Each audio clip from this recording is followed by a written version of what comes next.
यार कभी सोचा है कि ये मेट्रो का नया रूट कहाँ से पास होगा, या फिर इंटरनेट इतना सस्ता कैसे हो गया? ये जो बड़े बड़े डिसीजंस हैं जो हमारी लाइफ को इफेक्ट करते हैं, आखिर ये आते कहाँ से हैं? कौन है ये लोग जो डिसाइड करते हैं?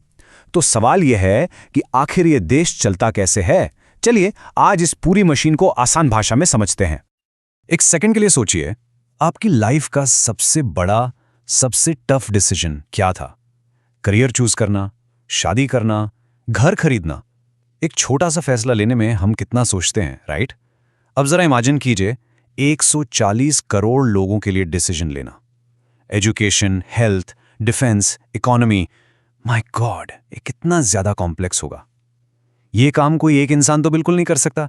इसके लिए एक पूरी की पूरी मशीन काम करती है। तो चलिए आज इस गवर्नमेंट मशीन को अनबॉक्स करते हैं। इस एक्सप्लेनर में हम इसके 3 सबसे इंपॉर्टेंट पार्ट्स को समझेंगे।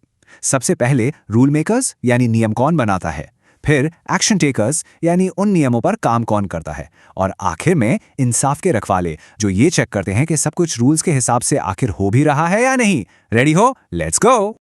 ओके, तो मशीन का पहला हिस्सा द रूल मेकर्स, जिसे हम टेक्निकली विधान पालिका या आपने जरूर सुना होगा पार्लियामेंट कहते हैं। यही वो जगह है दोस्तों जहां देश को चलाने के लिए सारे कायदे कानून, सारे रूल्स एंड रेगुलेशंस लिखे जाते हैं। तो ये लेजिस्लेचर या विधान पालिका है क्या चीज? बहुत सिंपल टर्म्स में ये एक नेशनल असेंबली है। किसकी? इलेक्टेड रिप्रेजेंटेटिव्स की। मतलब ये वही लोग हैं जिन्हें हम और आप यानी इस देश के लोग वोट देकर चुनते हैं। They are literally our voice in the system, और इनके पास सुप्रीम पावर है देश के लिए कानून बनाने की। बस इतना याद रखिए कि यही देश की सबसे बड़ी लॉ मेकिंग बॉडी है। अब देखिए, पार्लियामेंट के 2 इंपॉर्टेंट हिस्से हैं, लोकसभा और राज्यसभा। लोकसभा जैसा नाम से ही क्लियर है, हाउस ऑफ द पीपल है। यहां मेंबर्स को हम डायरेक्ट वोट देकर भेजते हैं।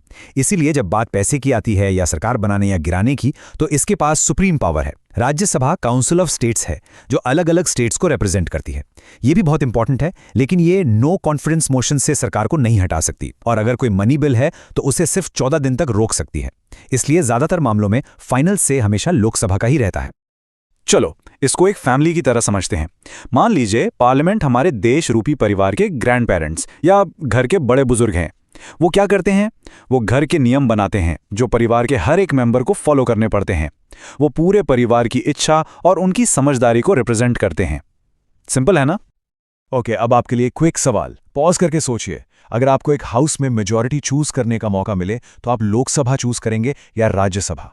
असली पावर कहाँ है? सोचो सोचो, और क्यों, ये मुझे कमेंट्स में जरूर बताइए। चलिए अब मशीन के सेकंड पार्ट की तरफ बढ़ते हैं, द एक्शन टेकर्स यानी कार्यपालिका। ये गवर्नमेंट मशीन का इंजन है। पार्लियामेंट ने रूल्स तो बना दिए, ठीक है, पर उन्हें जमीन पर उतारेगा कौन? उन्हें इंप्लीमेंट कौन करेगा? ये काम है एग्जीक्यूटिव का। एग्जीक्यूटिव भी 2 तरह के होते हैं।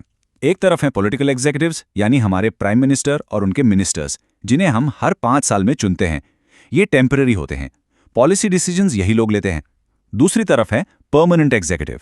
ये हैं हमारे सिविल सर्वेंट्स जैसे आईएएस, आईपीएस ऑफिसर्स। ये एग्जाम्स देकर मेरिट पर अपॉइंट होते हैं और रिटायरमेंट तक रहते हैं। इनका काम मिनिस्टर्स के डिसीजंस को इंप्लीमेंट करना है। लेकिन याद रखिएगा, ज्यादा पावर हमेशा पॉलिटिकल एग्जीक्यूटिव के पास होती है। क्यों? क्योंकि डेमोक्रेसी में आखिरी फैसला लोगों के चुने हुए रिप्रेजेंटेटिव्स का ही होता है। तो ये सरकार बनती कैसे है?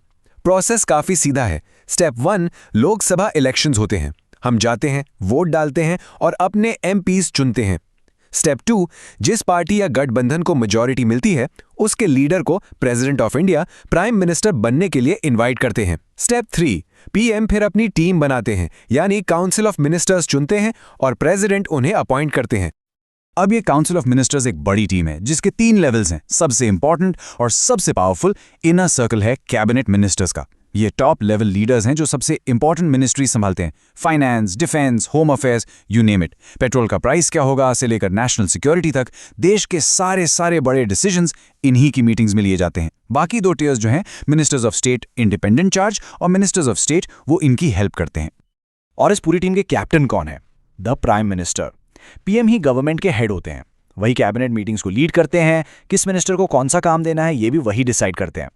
अलग अलग डिपार्टमेंट्स के बीच आपस में एक कोऑर्डिनेशन वही बनाते हैं। वो प्रेसिडेंट और कैबिनेट के बीच का एक इंपॉर्टेंट लिंक भी है। बेसिकली प्राइम मिनिस्टर ही देश का सबसे पावरफुल पॉलिटिकल इंस्टीट्यूशन है। चलो वापस अपनी फैमिली एनालॉजी पर आते हैं। अगर पार्लियामेंट उस परिवार के ग्रैंड पेरेंट्स थे, तो एग्जीक्यूटिव या गवर्नमेंट कौन हुए? वो हुए उस परिवार के पेरेंट्स।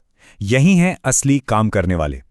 घर का डेली बजट मैनेज करना, पूरा घर चलाना और ये ध्यान रखना कि ग्रैंड पेरेंट्स के बनाए नियम ठीक से फॉलो हो रहे हैं, ये सारी जिम्मेदारी इन्हीं की होती है।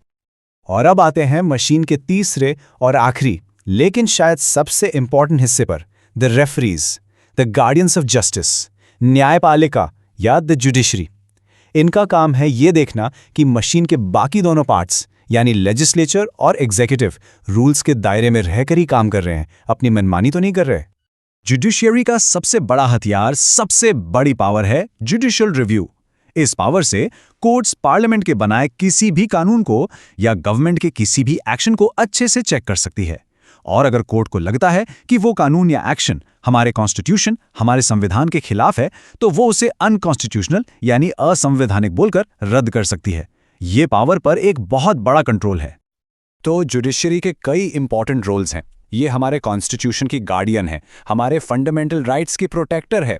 अगर आपके राइट्स कोई छीनने की कोशिश करे तो आप सीधे कोर्ट जा सकते हैं।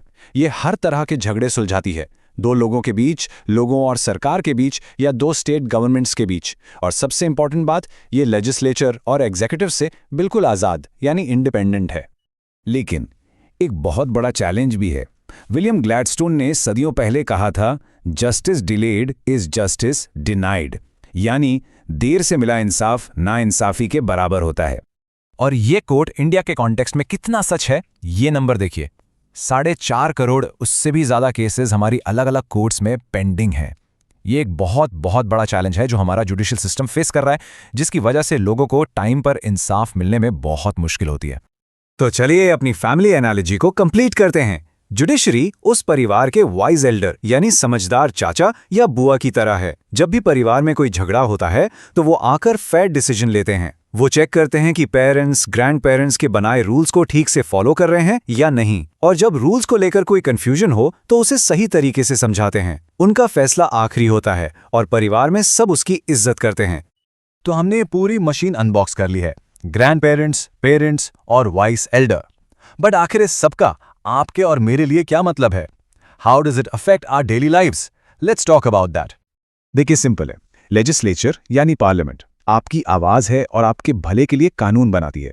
एग्जीक्यूटिव यानी गवर्नमेंट उन स्कीम्स और सर्विसेज को लागू करती है जो आप रोज यूज करते हैं, सड़कें, हॉस्पिटल, स्कूल्स, सब कुछ। और जुडिशरी वो आपके फंडामेंटल राइट्स को प्रोटेक्ट करती है। अगर कोई भी आपके अधिकारों को छीनने की कोशिश करे तो जुडिशरी आपके साथ खड़ी है। इस पूरे सिस्टम का सबसे बड़ा कमाल है चेक्स एंड बैलेंसेस का कॉन्सेप्ट। पावर को इन 3 पार्ट्स में इसलिए डिवाइड किया गया है ताकि कोई भी एक इंस्टीट्यूशन या कोई एक इंसान डिक्टेटर ना बन जाए। हर पार्ट दूसरे पर नजर रखता है, उसे चेक करता है। ये डिवीजन ऑफ पावर ही दोस्तों आपकी और मेरी आज़ादी का सबसे बड़ा सुरक्षा कवच है। तब आपने पूरी मशीन अनबॉक्स कर ली है, पर एक आखिरी सवाल, इस पूरी मशीन का, इस पूरी डेमोक्रेसी का अल्टीमेट रिमोट कंट्रोल किसके हाथ में है? सोचिए, जवाब है आपके, हम सब इस देश के लोगों के हाथ में। आपका एक वोट ही इस पूरी मशीन को चलाता है। इस पावर को